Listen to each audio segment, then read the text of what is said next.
And today we are joined by Mr. Martin Strang. How are you, Martin? I'm fine, thanks very much. Yourself? Yeah, I'm good. I'm hoping I didn't butcher up your name. Martin, talk to us firstly about your life before transplants. To be honest, I wasn't really a sporty person growing up. I was born with congenital medical problems, so I had the last three pieces of spine missing. I was type 1 diabetic, been type 1 diabetic for 45 years. So growing up, I was pretty much sheltered. I didn't have a lot of sporting experience. And then I got renal failure towards the tail end of 2008. So I needed a transplant. They said really that diabetes caused renal failure. So I was given the option of either going on the list for a kidney or kidney and pancreas. So if I had the pancreas, then that would kind of like hopefully give enough time for the new kidney to kick in without having to suffer from the long-term effects of diabetes. And then in 2012, I got the phone call originally in April, 2 o'clock in the morning. The wife rang the phone up at 2 o'clock in the morning and said this better be a good phone call at this time in the morning. Said, got a kidney for you. Do you want to come for it? So I was the calmest one. The wife was like panicking, said, "Right, I'll drive, not try. I'll go there. I'll drive." Went over there. 6 o'clock came and went, no transplant. 7 o'clock came and went, no transplant. Thinking, okay, what's going on here? And I said, "Oh, you've got a slight infection. We can't do it." So I thought, great. So went home very, very disheartened. Another few months on dialysis, and then on 23rd of July, I got a phone call. It's actually a bingo, believe it or not. I was on a couple of weeks holiday. It was actually at bingo. I had my phone on silent. It just started vibrating non-stop. And outside and said, "Oh, yeah, where are you?" I said, "I'm at bingo." "Did you win anything?" "A fiver." "I've got a kidney pancreas here if you want it." But, yeah, straight up. So I went straight to the Edinburgh Royal again. 2 minds whether or not it's going to go ahead.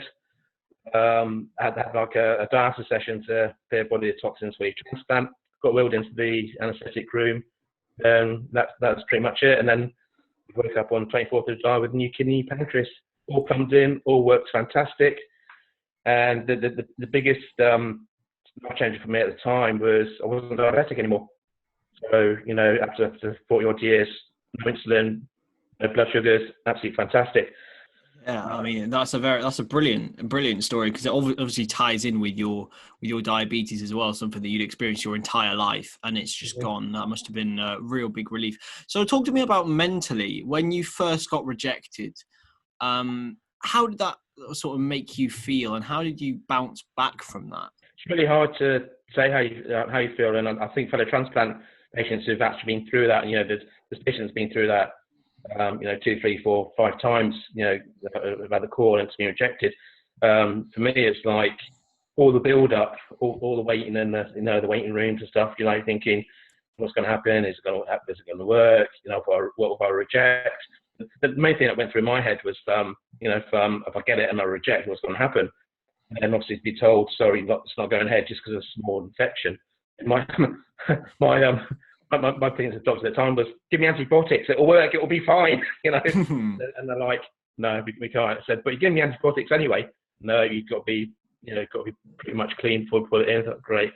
So when I came home, I was really upset. I was, I think it's hard for a bloke to admit, but I think I probably bucket load of tears over the next couple of days. Then I thought, you know what, I want to come down the line. Don't know how long it'll be, because I've been waiting for so long for it. And then when it finally came, it's like, great, I've got it. And it's like, just taken away just like that, All through my dialysis, I was still working full time. So I hadn't worked to kind of take my mind off things. Took a couple of days off work, just we'd go out for a couple of days, just for a couple of days drive, just to try and clear heads and stuff like that. And then when I just went straight back into work full time. One thing I've discovered from doing these is that it's not only a physical issue, it is a mental issue as well, and it does provide a lot of challenges. But one of the tonics to it, I suppose, is Transplant Sport. So when did you first sort of find out about it, and when did you first look into competing? Late 2015, early 2016. Can't exactly remember how I found out about sport, but I heard about the British Transplant Games in Lanarkshire in 2017. I live in Falkirk, so that wasn't being held that far away from me. I thought, I wish there was a sport I could do, because I still, with all my other physical impairments, I still couldn't really do any proper sports. I'd woke up one morning, probably, what was it, March time in 2016. I woke up one morning thinking, you know what, I really fancy doing archery.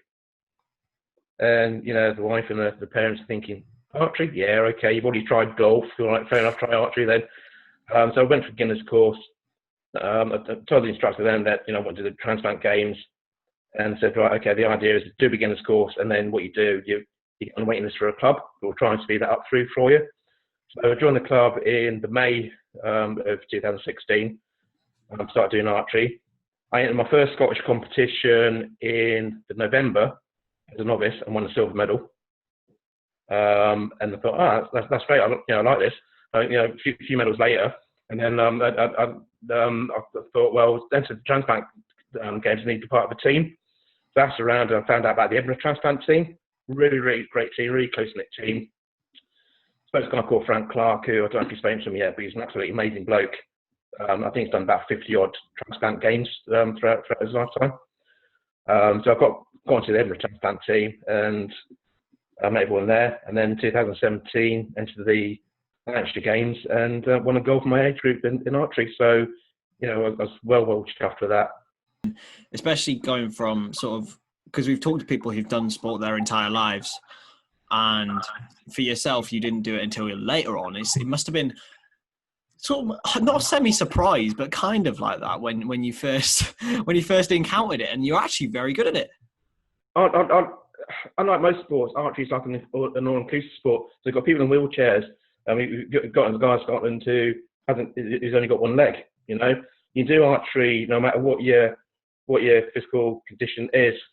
I did that, and then actually went to do a coaching course back in December of 2019. I'm actually level 1 coach now. It's brilliant. Like, it shows that you never to. It's like even when you've had a transplant and you can still go and learn a new skill and still excel in a new skill. I think it's fantastic.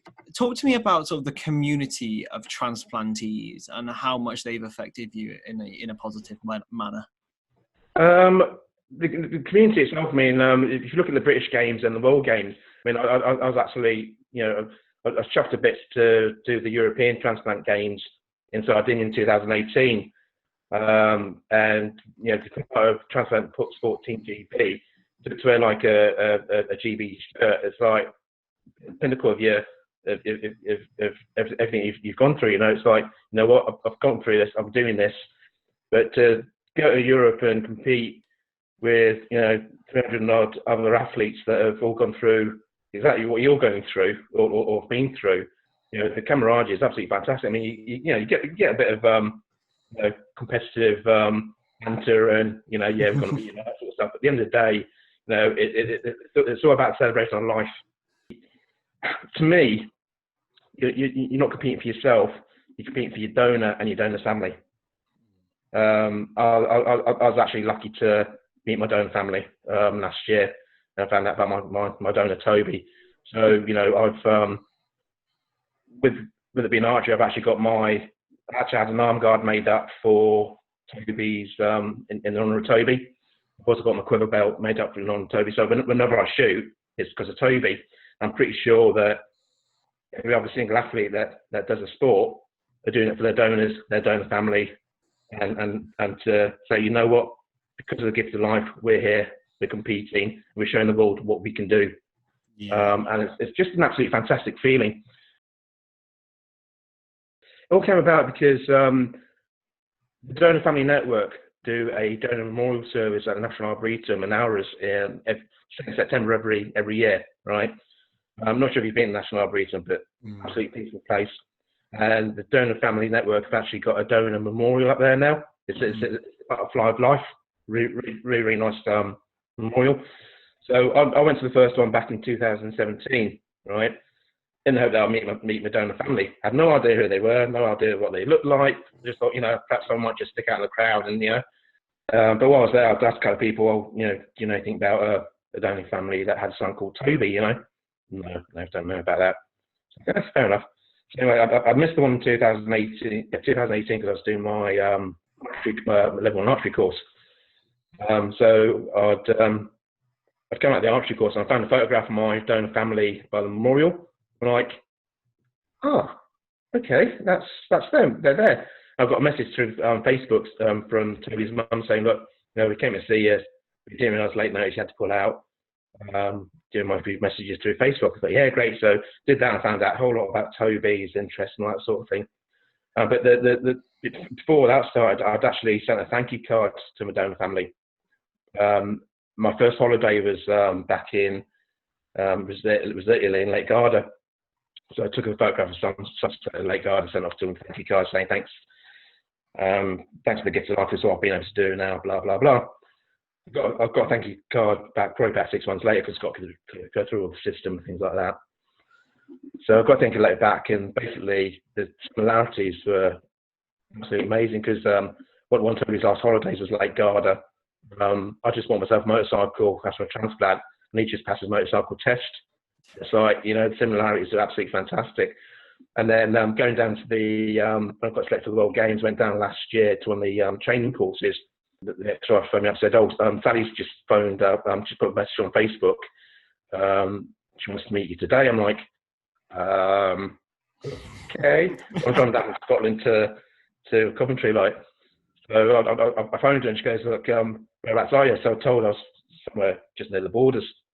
She goes, okay, we'll meet you here. We reckon it'll take probably about an hour and a half to get there. Because okay.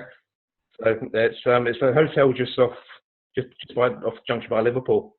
I pulled in the car park and thinking, okay, what do I do? Because I'm dressed in like my Team GBT shirt and my shorts and look right scruffed because I've been hot and sweaty in the car for like 3 hours. So I'm sitting in the car park. I'm sitting in the car for about 20 minutes thinking, what do I do? So I thought, you know what? I'll just do it. So I walked in the hotel, kind of looking for them. And then Sally just came up to me and gave me a big hug. It was an overwhelming feeling to meet the family of your donor.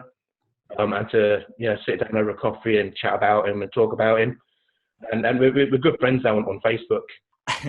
Can you give me 3 words that describe what Transplant Sport has done for you? Friendship, confidence, community. Brilliant. Absolutely brilliant. We're going to have one big massive graphic created at the end, that's why. But anyway, thank you very much for watching, everyone. Don't forget to subscribe to TotalSport, and another massive thank you to Martin for giving us his story. It's been a real pleasure. So thank you very much for watching, everyone. We'll see you next time.